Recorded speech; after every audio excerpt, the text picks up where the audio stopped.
FCRA ഭേദഗതി ബില്ലിനെതിരെ ഇപ്പോൾ രംഗത്ത് വന്നിരിക്കുന്ന പാതിരിമാരും മെത്രാന്മാരും കോൺഗ്രസുകാരും CPM-കാരും എന്ന് വേണ്ട സകല ആൾക്കാരും കൂടിയാണ്.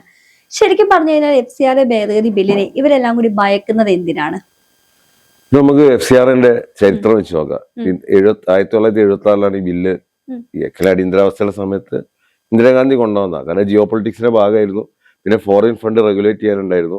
പിന്നെ ആ സമയത്ത് അമേരിക്ക CIAയുടെ ഇടപെടലുകൾ അത്യാവശ്യം നമുക്ക് തെളിച്ച് എടുക്കാൻ ബുദ്ധിമുട്ടാണെങ്കിലും നമ്മൾ സാഹചര്യ തെളിവുകളെല്ലാം വെച്ച് CIAയുടെ ഇടപെടലുകൾ ഇവിടെ ഉണ്ട്.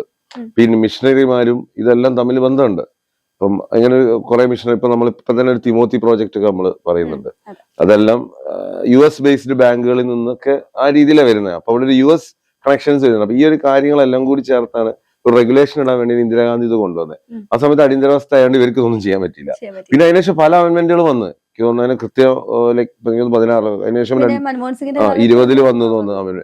അങ്ങനെ അത് വന്ന സമയത്ത് ഇവരിതിനെ എതിർക്കുന്നുണ്ടായിരുന്നു. പക്ഷെ supreme court 2022 Noel Harper versus supreme court ഒരു കേസ് ഉണ്ട്.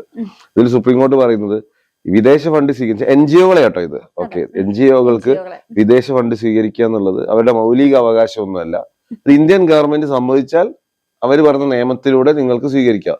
ഇന്ത്യൻ ഗവൺമെന്റ് ഒരു ഔദാര്യം അല്ലെങ്കിൽ ഒരു ഓപ്ഷൻ ആണ് ഈ പറയുന്നത്.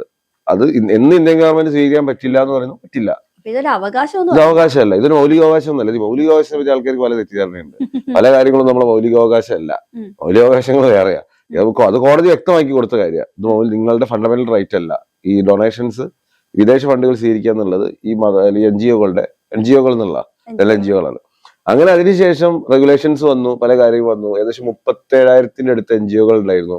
22,000 NGO-കളും പൂട്ടി തന്നെ ക്ലോസ് ചെയ്ത്. ഇനി ഇപ്പൊ നമുക്ക് ഏകദേശം എനിക്ക് തോന്നുന്നു 16,000 സംതിങ് ആ റേഞ്ചിലുള്ള NGO-കളേ ഉള്ളൂ. ഓക്കെ, അവിടെ അപ്പൊ ഇങ്ങനെയാണ് വരുന്നത്. ഇനിയിപ്പോ FCRA റെഗുലേഷൻ ഇപ്പൊ വീണ്ടും വന്നില്ല അമെന്റ്മെന്റ്. ഇതുവരെ എങ്ങനെയായിരുന്നു വെച്ചാൽ FCRA റെഗുലേഷനിൽ ഇപ്പം ഇതിനൊരു ഓക്കെ, ഇന്ദിരാഗാന്ധി ഇത് റെഗുലേറ്റ് ചെയ്യാൻ കൊണ്ടുവന്നില്ല, അതും പ്രോപ്പർ ആയിരുന്നില്ല. പക്ഷെ ബാങ്ക് കൃത്യമായ നിയമങ്ങളില്ല. ഇവർക്ക് രക്ഷപ്പെടാനുള്ള വളരെ സുഖം. അതുപോലെ തന്നെ പൊതുവെ ഇവർ ചെയ്യുന്ന പരിപാടി വെച്ചാൽ ഒരാവശ്യത്തിനാന്ന് പറഞ്ഞാൽ പൈസ ഇവിടെ കൊണ്ടുവരും.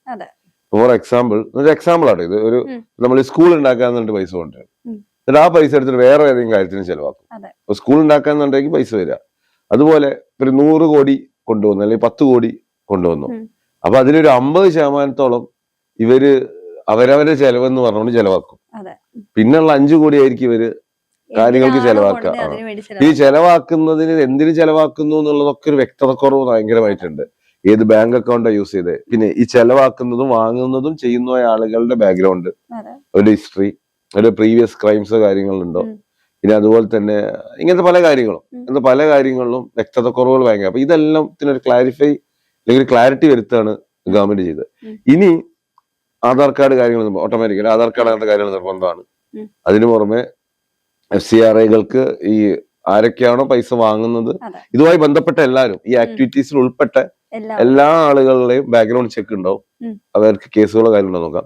പിന്നെ ന്യൂഡൽഹി SBI ബ്രാഞ്ചിലൂടെ മാത്രമേ നിങ്ങൾക്ക് ഇതിന്റെ അക്കൗണ്ട് സ്റ്റാർട്ട് ചെയ്യാൻ പറ്റുള്ളൂ. അതിലൂടെ ആയിരിക്കണം ട്രാൻസാക്ഷൻസ്.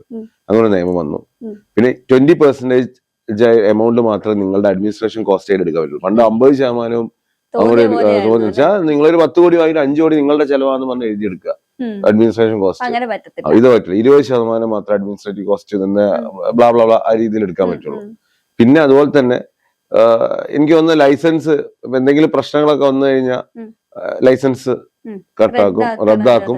കൂടുതൽ സാമ്പത്തിക പ്രശ്നങ്ങളാണ് അവര് സ്വത്തുക്കൾ കണ്ടുകെട്ടാനുള്ള ഓപ്ഷൻ ഉണ്ട്. പിന്നെ ഈ പറയുന്ന പോലെ എന്തിനാണ് നിങ്ങൾ പൈസ വാങ്ങുന്നത് എന്ന് നിങ്ങൾ കാണിക്കണം, എന്തിനു വേണ്ടി ചെലവാക്കുന്നത് കാണിക്കണം. ആ കാണിക്കുന്നതിന്റെ പീരിയോഡിക് ആയുള്ള അപ്ഡേറ്റുകൾ ഗവൺമെന്റ് കൊടുത്തിരിക്കണം. കാരണം നമ്മൾ സ്കൂളിൽ ഇത് ഉണ്ടാക്കാതിരുന്ന കാര്യമില്ല. അപ്പൊ ഇതിന് അപ്ഡേഷൻ നടക്കുന്നുണ്ട് എന്നുള്ളത്.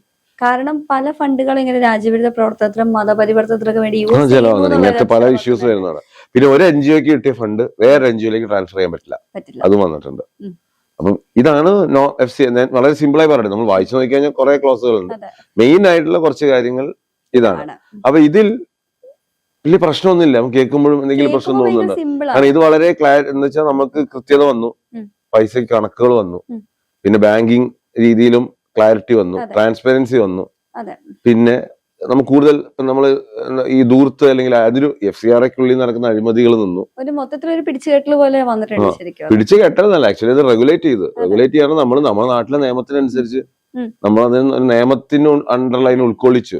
ഇത്രയും നല്ലൊരു ഭേദഗതി ബില്ലിനെതിരെയാണ് ഇവിടെ കേരളത്തില് ഈ റീസെന്റ് നിയമസഭയിലെ LDFും UDFും ചേർന്ന് ഒരു പ്രമേയം പാസാക്കി. അതിൽ VD സതീശൻ എടുത്തു പറയുന്ന ഒരു കാര്യമുണ്ട്. ഉൾ ഏരിയകളിൽ കാരുണ്യ പ്രവർത്തനത്തിന് പോകുന്നവർക്ക് ഭയങ്കര ബുദ്ധിമുട്ടാണ്.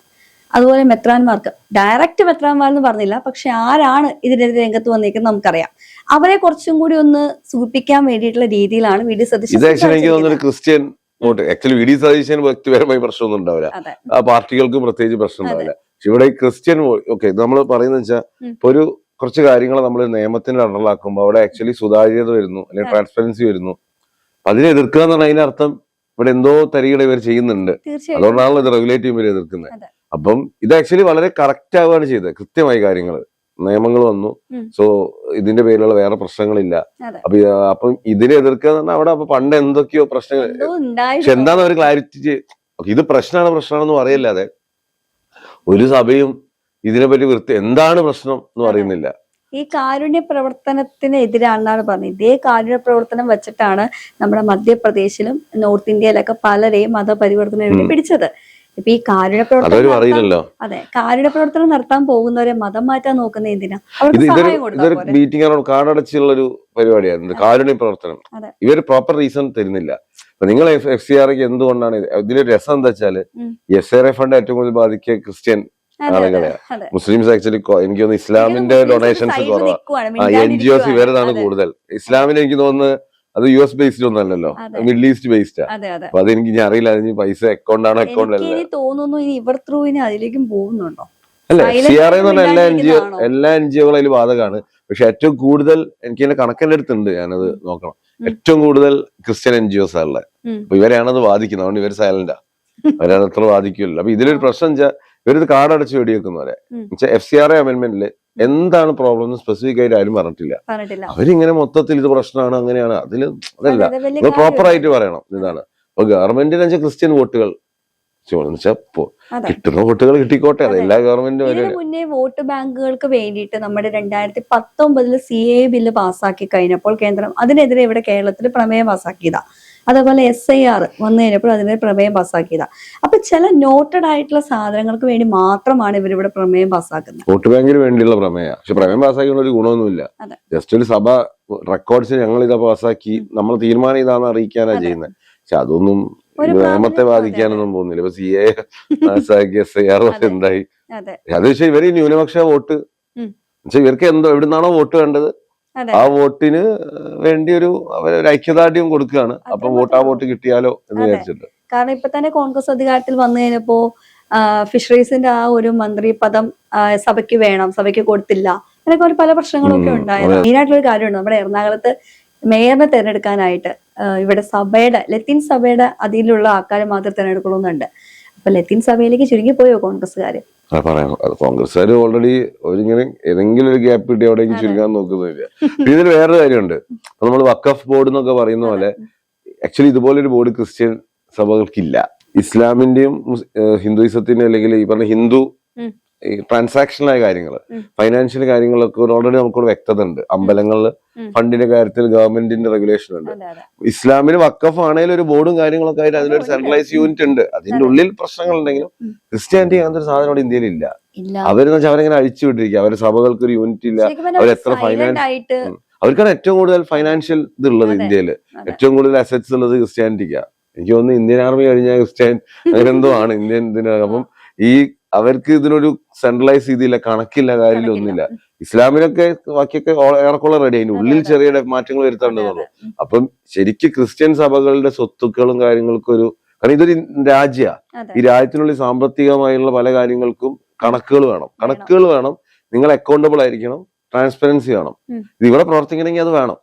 അപ്പൊ അതിന് ആക്ച്വലി FCRA ആണ് ഫസ്റ്റ്, കാരണം ഫസ്റ്റ് ഇത് റെഗുലേറ്റ് ചെയ്തു. NGOസിനാണെങ്കിലും ഇത് ബാധിക്കുന്ന ഇവരുടെ സാമ്പത്തിക തരത്തിലുള്ള തട്ടിപ്പുകൾ നിൽക്കുന്നതുകൊണ്ടാണ് ഇവരിത് പറയുന്നത്. കാരണം ഈ കൺവേർഷൻ ഉണ്ട്, നമ്മൾ പറയും കൺവേർഷന് പൈസ കൊടുത്തതിന് തെളിവില്ല ഇല്ല. അതെ അതെ നമുക്ക് ഊഹിച്ച നമുക്കൊരു നോർമൽ നമ്മളിതിലും നമ്മൾ ഈ പറഞ്ഞ പോലെ നമുക്ക് നോക്കിയാലും മനസ്സിലാവും. ഇപ്പൊ നമ്മളെ പല പാസ്റ്റർമാരൊക്കെ അതെ 1 ലക്ഷം രൂപ 2 ലക്ഷം രൂപ റെന്റ് കൊടുത്തിട്ടാണ് ഇതെല്ലാം വെറുതെ അതെ കിട്ടുന്നതല്ലല്ലോ. അതെ ഇവിടെ എല്ലാം ഫണ്ട് ഫ്ലോ ഉണ്ട്. ഇവന്റ് പോലെയല്ലേ നടത്തുന്ന ചില ഇവിടെ പരിപാടികൾ. എല്ലാം ഒരു ഫണ്ട് ഫ്ലോ ഉണ്ട്. അപ്പം ഇവരതിനെ വിദഗ്ധമായി ലൂപ്പ് ഹോൾസ് വെച്ച് അതെ കൊണ്ടുവന്നു. FCR വരുമ്പോൾ റെഗുലേഷൻ വരും. ഇനി വരണമെന്ന് വെച്ചാൽ ക്രിസ്ത്യൻ സഭകളുടെ സ്വത്തുക്കൾക്കൊക്കെ ഒരു ഗവൺമെന്റ് ഒരു കമ്മിറ്റി അത് രൂപീകരിക്കണം. ട്രാൻസ്പെറൻസി വേണം, അതിന് അതെ വ്യക്തത വേണം. പിന്നെ ആ ഇതെല്ലാം വരാൻ ലൈസൻസ് പോവാണ്. റദ്ദാക്കി കഴിഞ്ഞു കഴിഞ്ഞാൽ അത് ആ ലൈസൻസ് വേണമെങ്കിൽ പറ്റും പുനഃസ്ഥാപിക്കാം ക്ലിയർ. പക്ഷെ അവർക്ക് കൃത്യമായിട്ടുള്ള രേഖകൾ കാണിക്കാൻ പറ്റിയില്ലെങ്കിൽ ആ NGO-കളുടെ അത് എന്താ ഗവൺമെന്റിലേക്ക് അത് പോകുന്നത് കണ്ടത്. മാത്രമല്ലേ ഉള്ളൂ. വേറൊരു കാര്യം കൂടി ഉണ്ട് ഇതിൽ. ആക്ച്വലി NGOസിന് അനുകൂലമായ ഒരു കാര്യം ചെയ്തിട്ടുണ്ട്. പണ്ട് NGOയുടെ ലൈസൻസ് എന്തെങ്കിലും പ്രശ്നം വന്നാൽ ഗവൺമെന്റ് 180 ദിവസത്തിനുള്ളിൽ സസ്പെൻഡ് ചെയ്യും. ഉം. പക്ഷെ ഇപ്പൊ അത് 360 ദിവസമാക്കി ഡബിൾ ആക്കി. അപ്പൊ NGOക്ക് ആക്ച്വലി നല്ലതാ. അതെ എന്തെങ്കിലും ഇഷ്യൂ വന്നാൽ അവർക്ക് കുറച്ചുകൂടി സമയം കിട്ടാണ് ക്ലാരിറ്റി അതെ വരുത്താൻ. ഉം. അപ്പൊ അത് NGO ആക്ച്വലി അത് വളരെ നല്ല കാര്യം. കാരണം അതാവുമ്പോൾ പെട്ടെന്ന് മറ്റേത് 180 6 മാസം കൊണ്ട് സസ്പെൻഡ് ചെയ്യും എന്തെങ്കിലും അതെ പ്രശ്നം അതെ വന്നാൽ. ഇതിപ്പോ ഇതവർക്ക് ഏകദേശം ഒരു 1 ഇയറിന് വർഷം അടുത്ത് കിട്ടുകയാണ്. അപ്പൊ കിട്ടും. അത് നല്ലൊരു കാര്യം. ഇതൊന്നും ഇവര് പറയുന്നില്ല. ഇല്ല അത് അവര് ഇത് മാത്രല്ലേ നോക്കുന്നുള്ളൂ, ഫോക്കസ് ചെയ്യുന്നുള്ളൂ. അപ്പൊ എന്ത് തന്നെയാന്ന് നമുക്ക് നോക്കാം. പിന്നെ നമുക്ക് ഊഹിച്ചാൽ അറിയാലോ, ഓൾറെഡി 30,000 36,000 37,000 NGOs 22,000 പൂട്ടിപ്പോയി എന്ന് പറഞ്ഞാൽ അപ്പൊ ആ അത് ഇപ്പോഴല്ല, പോയത് ഓൾറെഡി പണ്ട്. പഴയ റെഗുലേഷൻസ് വന്നപ്പോ തന്നെ പൂട്ടിപ്പോയി. നമ്മളെ ഈ അതെ അതെ ഈ ഒരു 2014 അടുത്ത ഈ ഒരു ഗ്യാപ്പിൽ LDA ഇതില് അപ്പൊ അതിനർത്ഥം തന്നെ അത് അത്രയും പ്രശ്നമായിരുന്നു. കാരണം പകുതിയിൽ മേലെ പ്രശ്നത്തിലാണ്. അതെ അതെ പിന്നെ ബാക്കിയുള്ള റെഗുലേഷൻ വരികയാണ്. അതെ പിന്നെ ഇതിലൊന്നും സംസ്ഥാന സർക്കാരിനൊന്നും ചെയ്യാൻ പറ്റില്ല. ഇതെല്ലാം കേന്ദ്ര നിയമങ്ങൾ, അത് അനുസരിച്ചേ പറ്റുള്ളൂ. പിന്നെ ഇതിന്റെ ഇടയിൽ ന്യൂനപക്ഷം മറ്റേന്നൊരു സെന്റിമെന്റ്സ് ഉണ്ടാക്കി ക്രിസ്ത്യൻ ഈ വികാരം ഇളക്കി അതെ വിടാൻ അതെ നോക്കുന്നതാണ്. അത് മാത്രമേ ഉള്ളൂ, അല്ലാതെ വേറൊന്നും അതിന് നോക്കേണ്ട കാര്യമില്ല.